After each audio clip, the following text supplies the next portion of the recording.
Assalomu alaykum abituriyentlar, o'quvchilar, qo'yganlar. Sizlar bilan manual konsentratsiyani boshlaymiz. Manual konsentratsiya nima? 1000 gram erituvchida erigan moddaning molar sonini ko'rsatuvchi katalik manual konsentratsiya deyiladi. Manual konsentratsiyadan farqi, manual konsentratsiyada u 1 litr eritmadagi edi. Hammasini mana shu yerini yodlab olsak bo'ldi. Bu 1000 gram erituvchida erigan moddaning mollar soniga aytiladi. Sizlardan men hammasini so'rayman. Molarni ham so'rayman, foizni ham so'rayman, keyin normalni ham so'rayman, eruvchanlikni ham so'rayman. Bu mavzudan keyin titr konsentratsiyani o'tamiz. O'sha titr konsentratsiya tugagandan keyin hammasini qoidasi va hammasini formulasini so'rayman. Aynan mana shunda ishlatiladigan formulalar, ya'ni S molarni topish uchun erigan moddaning moli suv, ya'ni kilogramda bo'lishi kerak. Mana 1000 o'rniga biz yozishimiz mumkin. Xo'sh. Suv o'rniga erituvchi desak yaxshi bo'ladi. Lekin eng universal erituvchi ko'pincha suv hisoblanadi. Mana bu yerda kilogramda. Demak biz molni, ya'ni erigan moddaning molini bo'lishimiz kerak erituvchini kilogramdasiga, ya'ni misol uchun 1000 millilitr bo'ladigan bo'lsa 0,1 deb yoki ana shunday qilib olamiz. Ya'ni gramni kilogramga aylantirib olamiz. Bu ham ikkinchi qoidasi. Bu yerda m nima desalaringiz yozilmagan ekan. Modda massasi bo'ladi. M2 bo'ladigan bo'lsa erituvchi kilogramda olinadi. Erituvchi ko'pincha suv bo'ladi. Tushunyapsizlarmi? Suv. Universal erituvchi ko'pincha suv deb yozib qo'yamiz. H2O. Chunki bu universal erituvchi. Mr bu bilasizlar molekulyar massa. N bu mol, ya'ni modda miqdori. S molar konsentratsiya. Bizlar mana shu ikkita asosiy formula, qo'shimcha formulalar bular asqatadigan, ko'proq asqatadigan formulalarimiz. Misol zichlikni topish formulasi bizda zichlikni berib qo'yadi degan yoki hajmni berib qo'yadi degan masalani davom ettiradi yoki mana bu yerda foiz konsentratsiyani berib qo'yadi, molar konsentratsiyani so'rashi mumkin yoki normal konsentratsiya bilan bog'liqlik joylari bo'lishi mumkin. Fikrlab nima qilib ketaveramiz, ishlab ketaveramiz. Bizlar bilishimiz kerak, molar konsentratsiya 1000 gram erituvchida erigan moddaning molar soniga aytiladi. 1000 gram erituvchida erigan moddaning molar soni. Shuni bilishimiz kerak. Unda biz formulaga, ya'ni proporsiyaga qo'yib ishlasak ham bo'ladi. Ya'ni 1000 gramda erigan moddaning mollar soni bu molar konsentratsiya deyiladi. Ana shunday. Hozir bizlar masalalarda ko'ramiz, kitobchada oddiy masalalarni ko'ramiz. Undan keyin keyingi kitobchalarimizda murakkablariga o'tamiz. Bu narsalar yodlanishi kerak lekin.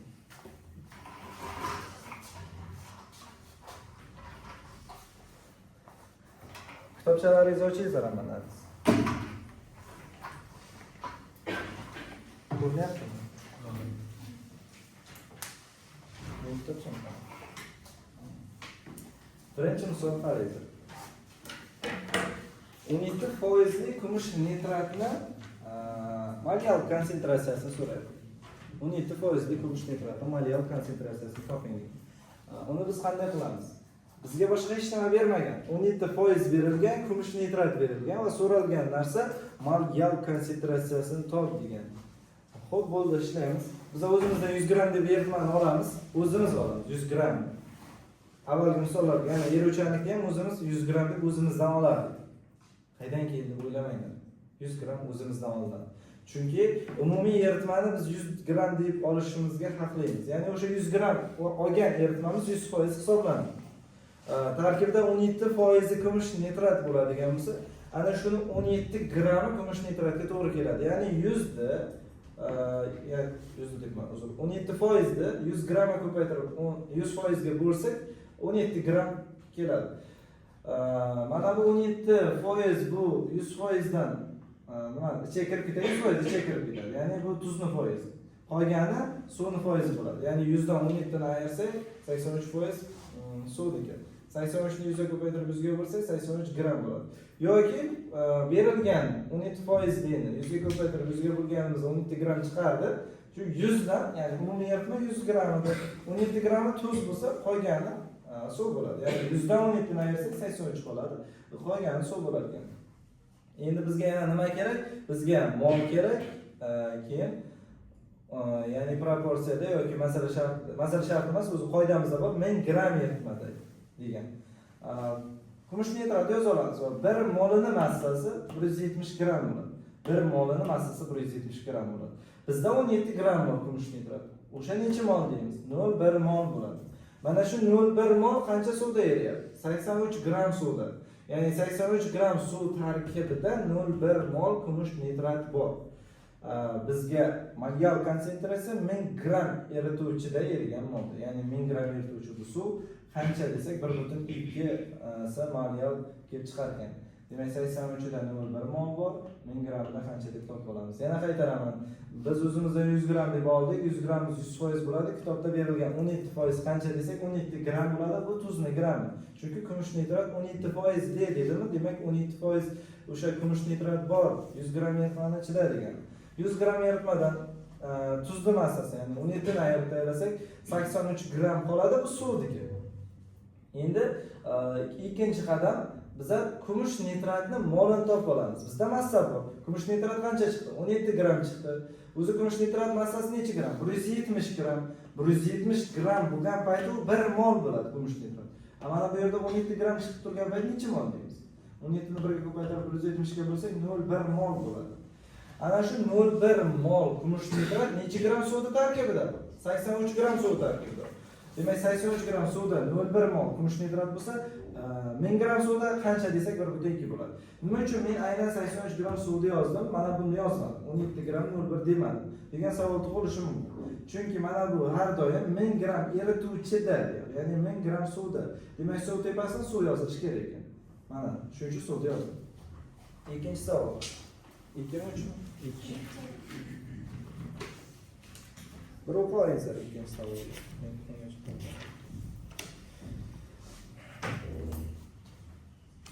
Konsentratsiyasi 3 mol taqsim kilogramm bo'lgan kumush nitrat eritmasini foiz konsentratsiyasini toping deydi. Ya'ni molyal konsentratsiyasi demoqchi bo'lgan, molyal degan so'z tushib qolgan. Molyal konsentratsiyasi 3 mol taqsim kilogramm. Ha? Yo'q, boyagisimi? Ha, kaliy nitrat. Bizlarda shu narsa, u narsa вообще bir martagina ishlatilar kerak. Konsentratsiyasi 3 mol taqsim kilogramm bo'lgan kaliy nitrat eritmasini foiz konsentratsiyasini toping degan ekan. Kaliy nitrat yozib oldik, konsentratsiyasi 3 mol degani uchun buni 1 molini massasini yozamiz birinchi. 1 mol massasi 101 bo'ladi. 39 ga 14, 14 ga 48 qo'shsak 101. 3 ga ko'paytirsak 303 gram bo'ladi.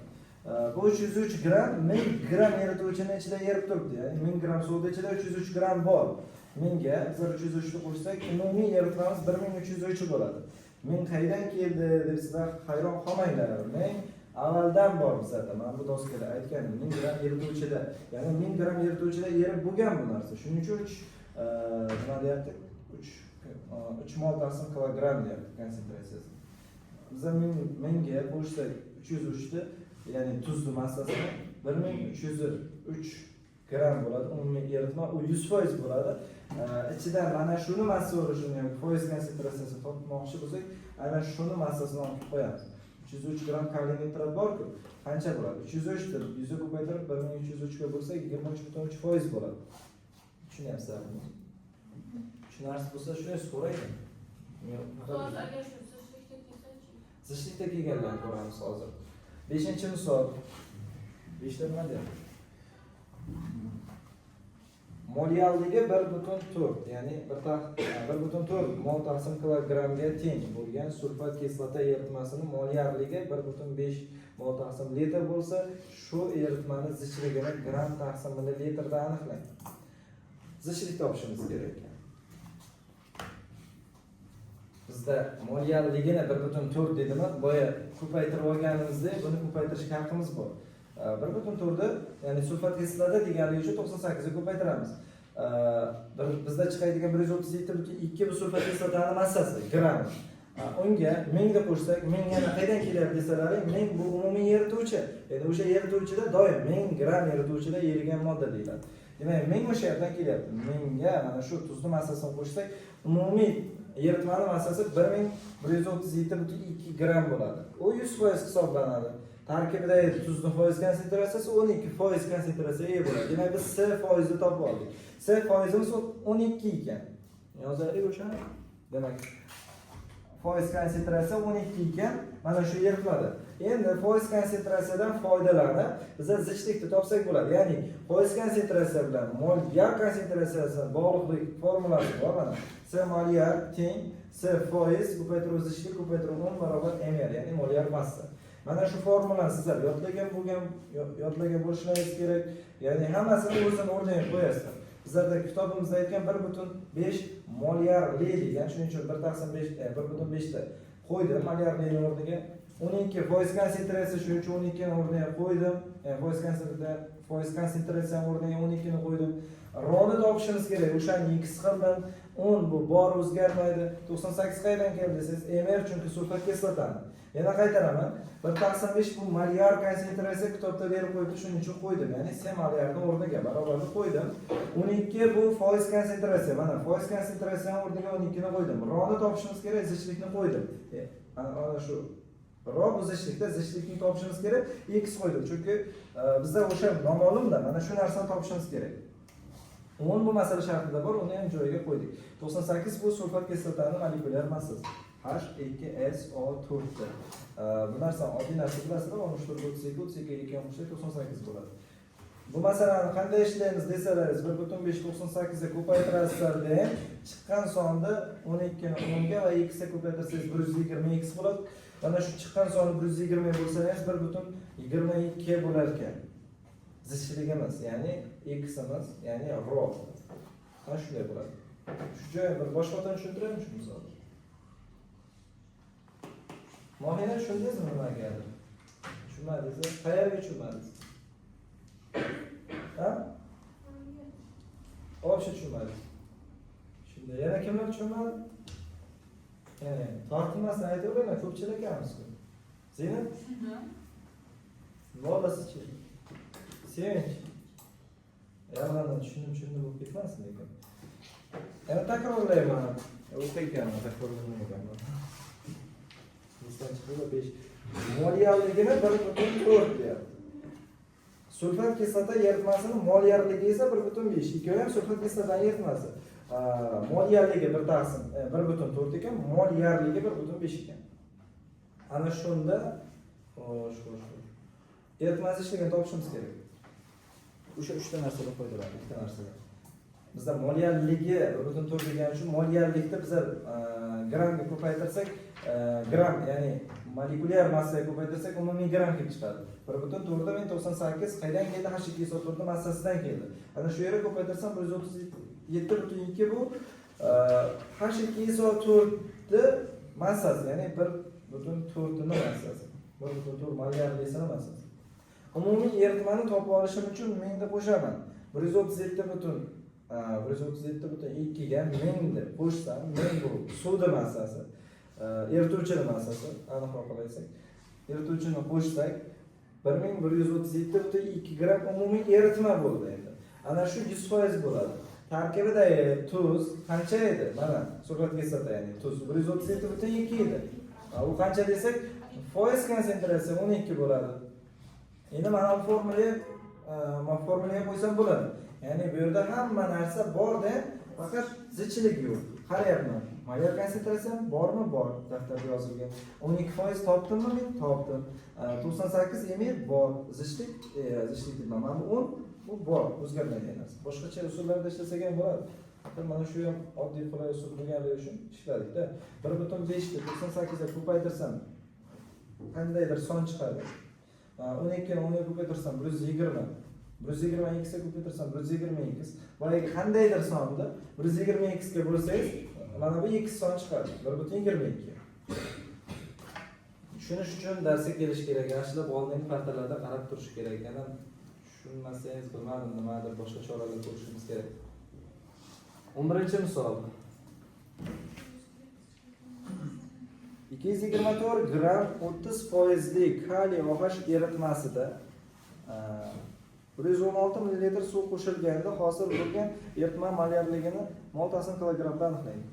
224 gram 30% kaliy OH eritmasiga bo'lishi kerak, eritmasida bo'lib qoldi. Eritmasiga 116 ml suv qo'shganda hosil bo'lgan eritmaning moliyalligini aniqlaydi.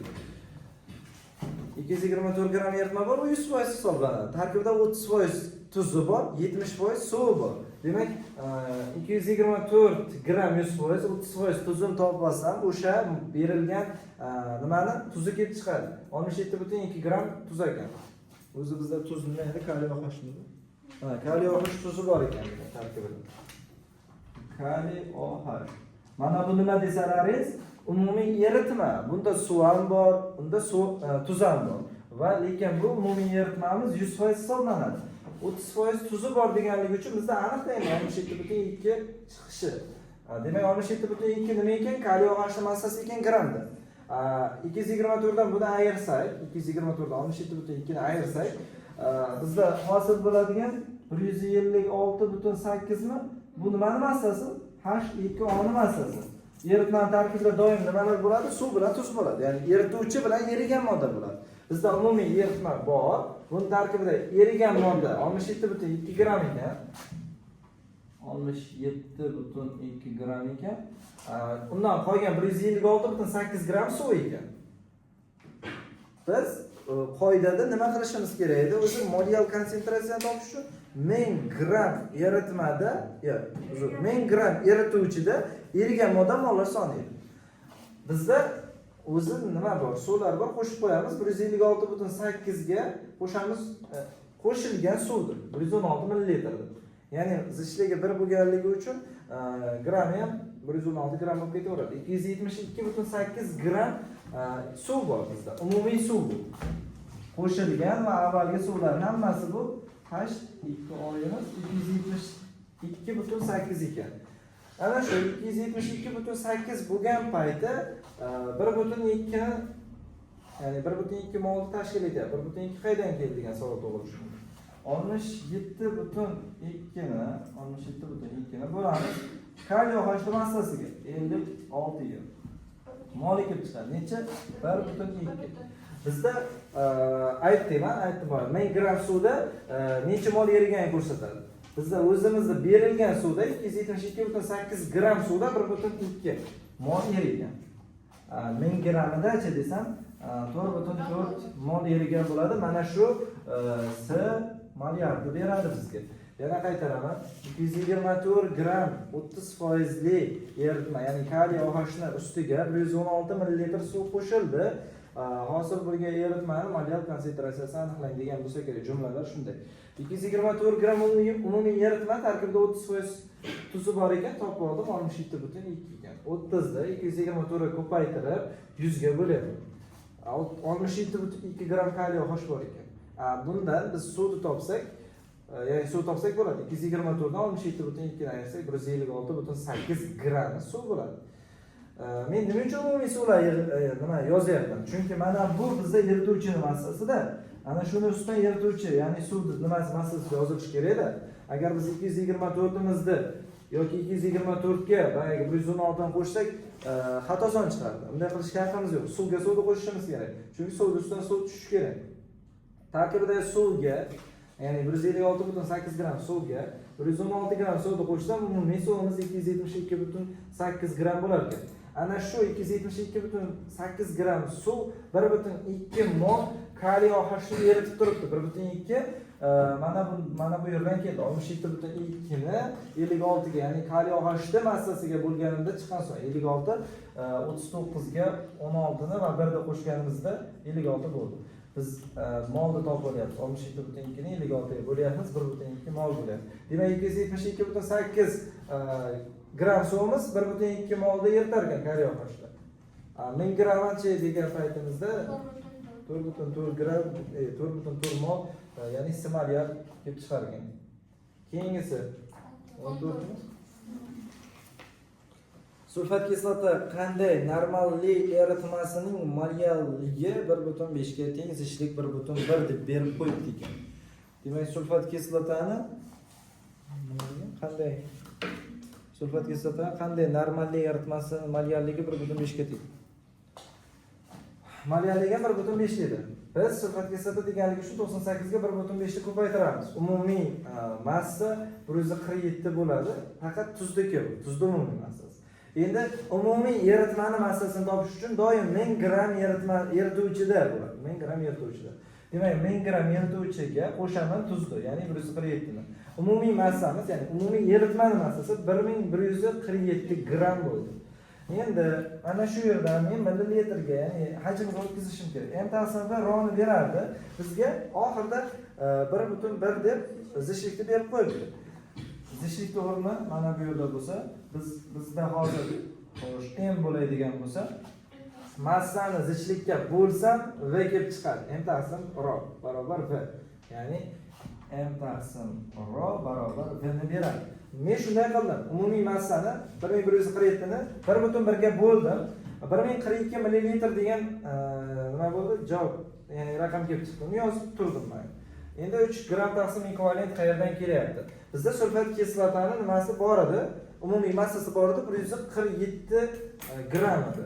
Uni men 49 ga bo'lyapman. Ya'ni sulfat kislotani ekvivalent massasiga bo'lyapman. 3 gram ekvivalent kelyapti. Endi 49 qaydan keldi degan savol tug'ilishi mumkin ba'zi o'quvchilarda. H2SO4 ikki negizli kislota umumiy massasi 98, uni 49 deyman. Uni 2 ga bo'lsak 49 kelib chiqadi. Bu 49 bu ekvivalent massa. Ya'ni ekvivalentni topish. Kislotalar ekvivalentini topish vodorod soniga yoki negizda. Vodorod soni yoki negizda soniga bo'linadi. 147 gram bu sulfat kislotaning umumiy massasi ekan, 49 bu ekvivalent massasi ekan. Umumiy massani ekvivalent massaga bo'lsam gram taqsim ekvivalent kelib chiqadi. Uni bizlar normal konsentratsiya deb o'rganganmiz. Demak, 1042 ml 3 gram taqsim ekvivalent bo'lsa, bizda 1000 ml qancha desak, 2.88 gram taqsim ekvivalent bo'ladi. Buning javobi.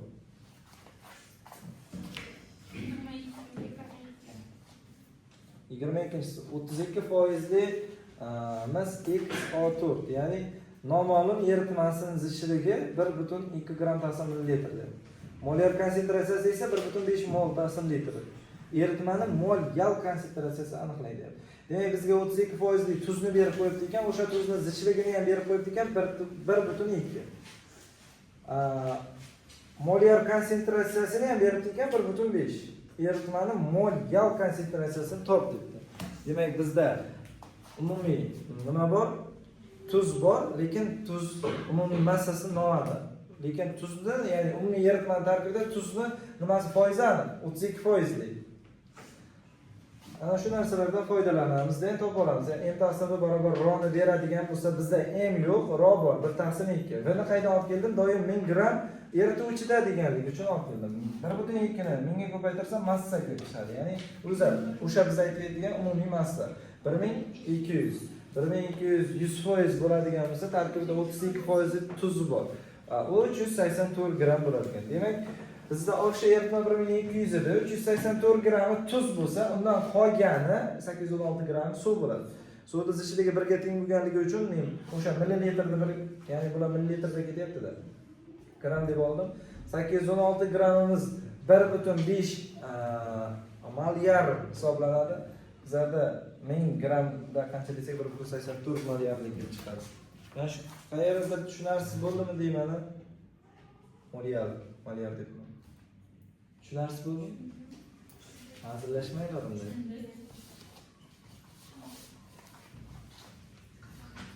Qolganlari ham shunga o'xshaydi.